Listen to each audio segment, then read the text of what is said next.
Hello বন্ধুরা, Shweta village food cooking চ্যানেলে আপনাদের সবাইকে স্বাগত। আশা করছি আপনারা সবাই খুবই ভালো আছেন আর সুস্থও আছেন। বন্ধুরা, এখন তো শীতকাল পড়ে গেছে, ভালোই ঠান্ডা পড়ছে, তো এই সময় কিন্তু পিঠে খাওয়া হয়। তো আজকে আমি সেই জন্য দুধ গোকুল পিঠা বানাবো। আর এই দুধ গোকুল পিঠাটা বন্ধুরা খেতে কিন্তু ভীষণ ভালো লাগে, আর বানানো কিন্তু খুবই সহজ, খুব ঝটপট কিন্তু এই পিঠাটা বানিয়ে নেওয়া যায়। আর দেখতেও যেমন সুন্দর লাগে, খেতেও কিন্তু ভীষণ ভালো হয়। তাহলে চলুন কথা না বাড়িয়ে পিঠেটা বানিয়ে ফেলি। তো প্রথমে পিঠের জন্য পুরটা বানিয়ে নেব। তার জন্য একটা নারকেল কুড়ে নিয়েছি, নারকেলটাকে কড়ার মধ্যে দিয়ে নিলাম আর দিয়ে দিয়েছি কিছুটা গুড়ের বাতাসা। আপনারা কিন্তু এর পরিবর্তে গুড় বা চিনি দিয়েও কিন্তু পুরটা বানিয়ে নিতে পারেন। তো এইভাবে নাড়াচাড়া করব আর বাতাসাগুলো কিন্তু মেল্ট হতে শুরু করে দেবে। খুবই ঝটপট যদি কোনো পিঠে খাওয়ার ইচ্ছা হয় তাহলে কিন্তু এই পিঠেটা বানিয়ে নিতে পারেন। যতটা বানানো সহজ, খেতেও কিন্তু অতটাই ভালো লাগে। তো দেখুন এইভাবে নাড়াচাড়া করে বাতাসাগুলো দেখুন মিশেও গেছে। তবে এভাবে নাড়াচাড়া করতে হবে আর একটু শুকনো শুকনো মতন হয়ে আসবে। তখনই বুঝতে হবে নারকেলের পুরটা কিন্তু একেবারেই রেডি।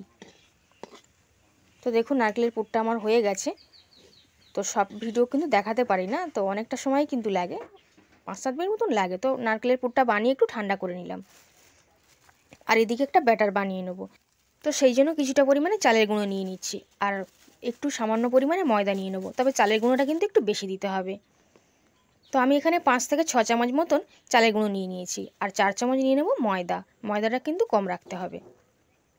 তো সামান্য ময়দা আর একটুখানি বেশি কিন্তু চালের গুঁড়ো হলেই কিন্তু এই ব্যাটারটা বানানো হয়ে যাবে। দিয়ে দিচ্ছি সামান্য লবণ আর অল্প অল্প করে জল দিয়ে কিন্তু একটা ঘন ব্যাটার বানাতে হবে। ব্যাটারটা কিন্তু পাতলা হলে হবে না। তো প্রথমে আমি একটু মিশিয়ে নিলাম, তারপর জল দিয়ে একটা ব্যাটার বানিয়ে নেব। জলটা একটু সাবধানে দিতে হবে, অল্প অল্প করে জলটা দিতে হবে আর ব্যাটারটা কিন্তু গুলে নিতে হবে।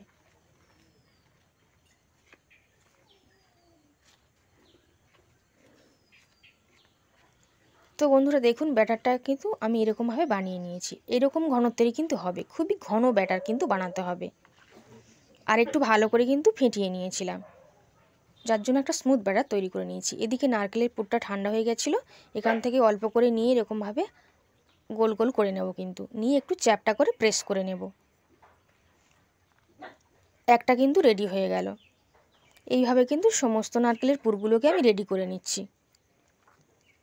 আপনারা যদি বাড়িতে বানিয়ে না থাকেন তাহলে যে কোনো দিন কিন্তু বানিয়ে নিতে পারেন। একেই তো শীতকাল, পিঠে খেতে ভীষণ ভালো লাগে এই সময়, আর এই পিঠেটা খেতে কিন্তু বেশ ভালো লাগে। তো কড়াইতে তেল বসিয়ে দিয়েছি, তেলটা গরম হতে বসিয়ে দিলাম আর কয়েকটা নারকেলের পুর এভাবে যেগুলো রেডি করে নিয়েছি এই ব্যাটারের মধ্যে চুবিয়ে কিন্তু চামচের মধ্যে করে এভাবে তেলের উপর ছেড়ে দিতে হবে। আর উল্টে পাল্টে নাড়াচাড়া করে লাল করে কিন্তু একটু ভেজে নিতে হবে। একটা সাইড ভাজা হয়ে যাবে যখন, তখন কিন্তু উল্টে দিতে হবে। আর এই সাইড থেকেও তেলটা একটু ছিটিয়ে দিয়ে দিলাম যাতে এগুলোও একটু ভালোভাবে রেডি হয়ে যায়। আর একটু সরিয়ে টরিয়ে দিতে হবে যাতে একটা সাইড বেশিক্ষণ না থাকে। তো এইভাবে উল্টে পাল্টে কিন্তু লাল করে ভেজে নিতে হবে। ভাজতে বেশি সময় কিন্তু লাগবে না, খুবই ঝটপট কিন্তু হয়ে যাবে। তো দেখুন উল্টে পাল্টে দিচ্ছি, এরকম উল্টে পাল্টে দিয়েই কিন্তু এগুলোকে রেডি করে নিতে হবে।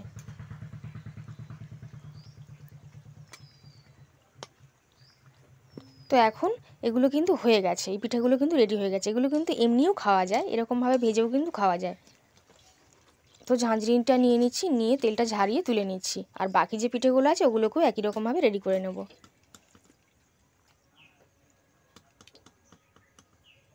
তো ওই কয়েকটাগুলো বাকি রয়েছে সেগুলোকেও ব্যাটারের মধ্যে চুবিয়ে চামচের মধ্যে করে নিয়ে তেলের উপর ছেড়ে দিচ্ছি, দিয়ে এগুলোকেও একই রকমভাবে ভেজে নেব। তো আমার বেশি হয়নি, 10-12টা মতন হয়েছিল। তবে এই 10-12টা পিঠেই কিন্তু ভীষণ ভালো লাগবে, আর পরিবারের অনেক সবাই মিলেই খেতে পারবেন 1 পিস 2 পিস করে। তো এদেরও এক সাইড করে হয়ে গেছে, একটু তেলটা ছিটিয়ে দিলাম এই সাইডে, দিয়ে কিন্তু উল্টে পাল্টে দেবো। উল্টে পাল্টে নাড়াচাড়া করে একটু লাল করে ভেজে নেব। আর পিঠেগুলো বেশ মুচমুচে হয় উপর থেকে, সব মিলিয়ে, আর ভিতর থেকে বেশ নারকেলটা থাকে তো বেশ নরম, সব মিলিয়ে খেতে বেশ ভালো লাগবে। তো এই পিঠেগুলো আমি রেডি করে নিয়েছি, তেলটা ঝারিয়ে তুলে নিচ্ছি। আর কড়াইটা থেকে তেলটা নামিয়ে নিচ্ছি, নিয়ে কড়াইটা পরিষ্কার করে নিচ্ছি। নিয়ে 1/2 লিটার গরুর দুধ নিয়ে নিয়েছি। এই দুধটা কিন্তু ফোটানো ছিল না, ছেঁকে নিয়েছি। নিয়ে আমি দিয়ে দিচ্ছি। আপনারা কিন্তু গুঁড়ো দুধ বা অন্য যে কোনো দুধেও বানাতে পারেন। এটা আমাদের গরুর দুধ, আর এটা কিন্তু খুব ঘন দুধ। তো 1/2 লিটার দুধকে একটু ঘন করে নেব। আর দিয়ে দিচ্ছি পরিমাণ মতন বাতাসা। আপনারা গুঁড়ো দিয়ে নিতে পারেন। বাতাসাটা দিলে কালারটা কিন্তু খুব ভালো আসবে, তো সেই জন্য আমি চিনিটা দিলাম না, বাতাসাটা দিয়ে দিলাম।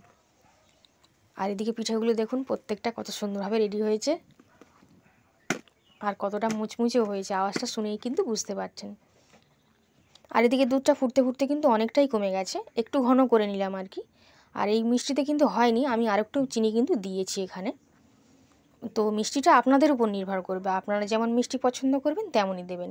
তো সমস্ত ভেজে রাখা পিঠেগুলোকে কিন্তু দিয়ে নিলাম, নিয়ে একটু নাড়াচাড়া করে দুধের মধ্যে মিশিয়ে দিয়ে ঢাকনা দিয়ে রেখে দিলাম। আর এরকম উনানের জালটা একটু হালকা করে দিয়েছি, দিয়ে কিন্তু একটু ফুটিয়ে নিচ্ছি। কিছুক্ষণ পর ঢাকনাটা খুলে একটু নাড়াচাড়া করে দিলাম, উল্টে পাল্টে দিতে হবে, দিয়ে কিন্তু আরেকটু ফুটিয়ে নিতে হবে। দুধটা একদম গায়ে গায়ে হয়ে যাবে, মানে একটু থাকবে।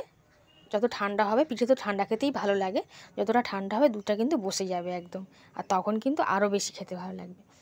তো আমার হাতে সময় ছিল না তো ভিডিও করবার জন্য, তো আমি দেখুন পিঠেগুলোকে সাজিয়ে নিয়েছি একটা প্লেটের মধ্যে। আর এখনও দুধটা কিন্তু অনেকটাই ঘন হয়েছে, যতটা সময় যাবে আরও বেশি ঘন হয়ে যাবে। তো কত সুন্দর দেখতেও লাগছে দেখুন, আর খেতেও বন্ধুরা ভীষণ ভালো লাগে। তো পিঠের রেসিপিটা কেমন লাগলো কমেন্ট করে অবশ্যই জানাবেন, আর ভিডিওটিকে অবশ্যই করে কিন্তু লাইক করবেন, শেয়ার করবেন, সাবস্ক্রাইব করে পাশে থাকবেন যদি চ্যানেল নতুন এসে থাকেন। আর যারা যারা ভিডিওটা শেষ পর্যন্ত দেখলেন তাদের কিন্তু অসংখ্য ধন্যবাদ। আজ তাহলে এই পর্যন্তই।